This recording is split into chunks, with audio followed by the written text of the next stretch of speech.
Hello, everyone, and welcome back for another episode of the Outdoor Adventure Series podcast, where we celebrate individuals and families, businesses, and organizations that seek out and promote the exploration, stewardship, conservation, access, and enjoyment of the outdoors. Gulf Shores and Orange Beach Tourism is the sponsor of our episode today.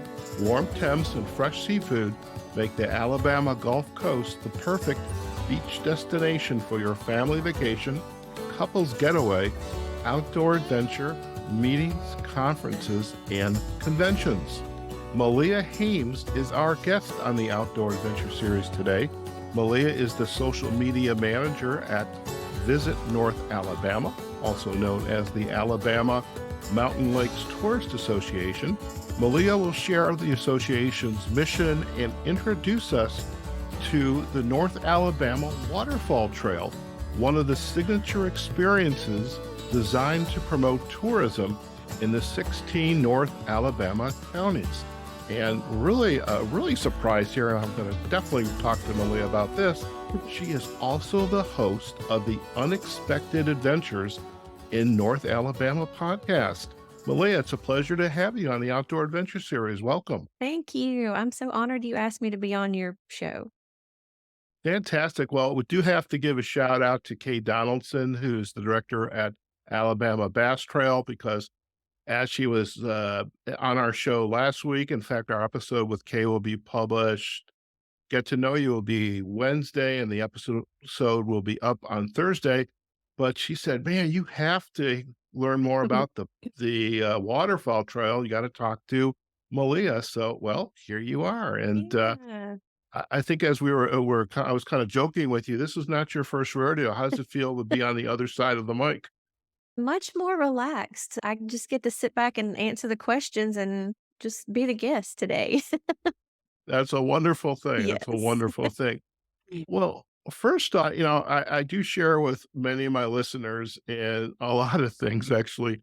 I sometimes feel like this show is a little bit of a therapy session for me, but I used to live in Alabama Okay. for a year. I lived in Montgomery, and I would travel up to North Alabama.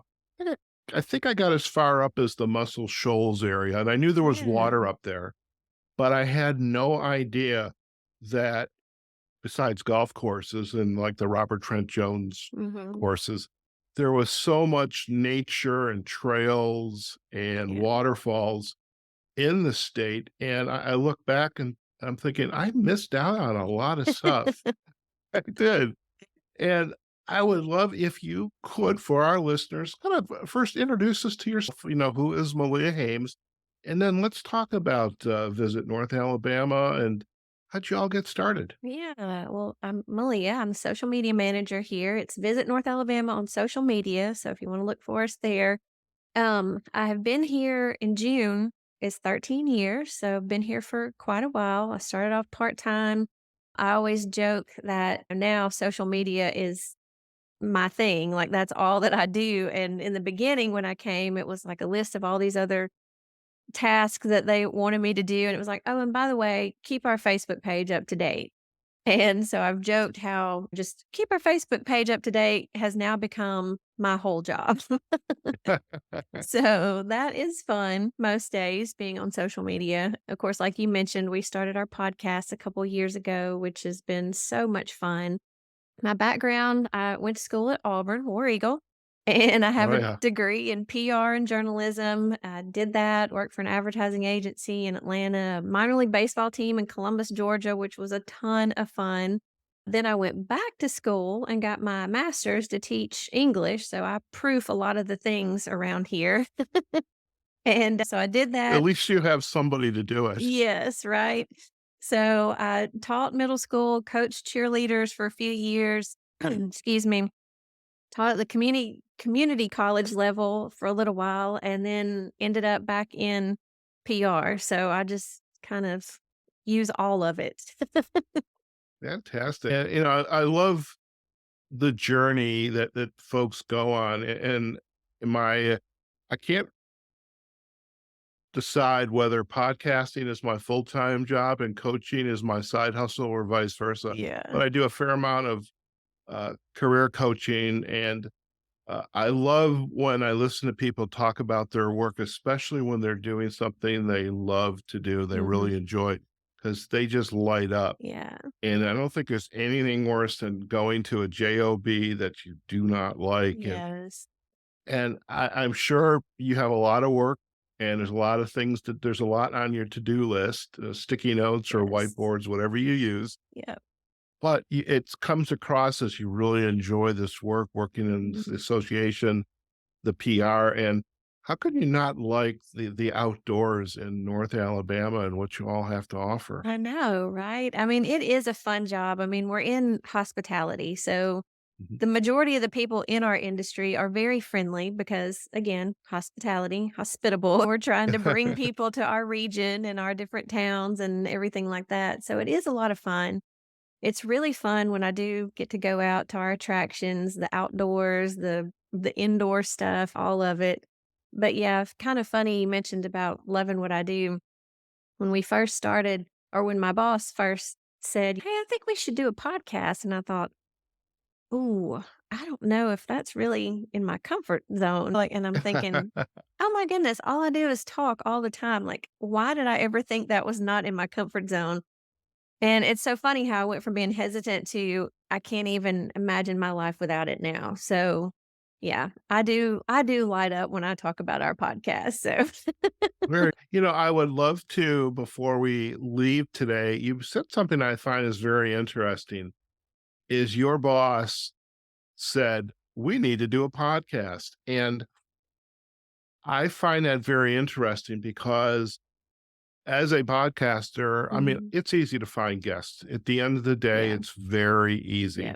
And if somebody says no, that's okay. Thank you very much. Because yes, I know the next 2 or 3 calls is gonna turn into a guest. yeah, But what I don't hear a lot is the associations like yourself, mhm, Visit North Alabama, who have a podcast and have fully embraced it and understand the value of it. So I would like to learn a little bit more about that, but not mm, just yet, because I okay. want to talk about those waterfalls, Yes. because that's why we're here.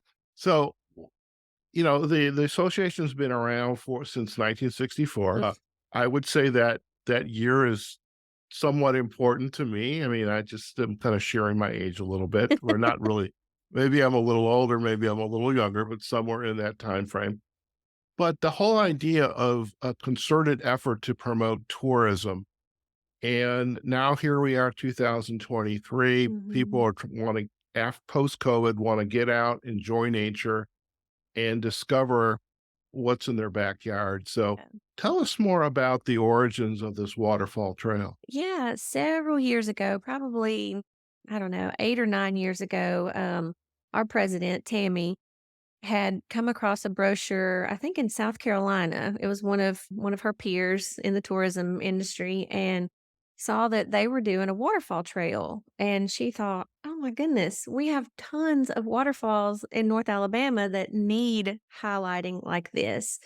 And so that's one thing about my boss, about Tammy, is that when she gets an idea, she runs with it until it is complete.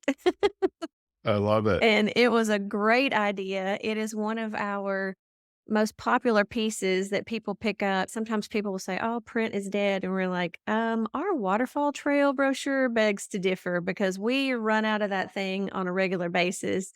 And so anyway, we got with several of our partners around our local CVBs within our region, and we just asked them, like, what are some waterfalls that you recommend that we put on this trail? And of course, we wanted them to be the ones that are the most easy to get to for people. Now, some of them require a little bit of a hike or whatever, but we didn't want them to be like there's tons of waterfalls in Bankhead that are off trail. And so Mhm. we do kind of steer clear of those because we don't want to just send everybody out to Bankhead and be like, "Oh, hey, find these off trail waterfalls," because you really need someone who knows what they're doing. Mhm. So we have 14 waterfalls that are fairly easy to get to. Some of our most popular ones, of course, Nakalula Falls in Gadsden is a really popular one that people love to visit, and it's very easily accessible. because that's another thing that we put on our website as well for people that have mobility issues. You could roll right up in a wheelchair and see this beautiful Mm. waterfall. Of course, you could also hike down below it and see it, but it's a little bit more of a strenuous hike to do that. DeSoto Falls is probably one of the most visited waterfalls as well in Mentone, and it is so gorgeous. It's absolutely breathtaking to see that one. And then Little River Falls, we use this photo that one of our partners, John Dersham, had taken, and it's got the gorgeous, orange, red leaves in the background, and it's absolutely breathtaking. So those are some of the ones that are really popular in our area.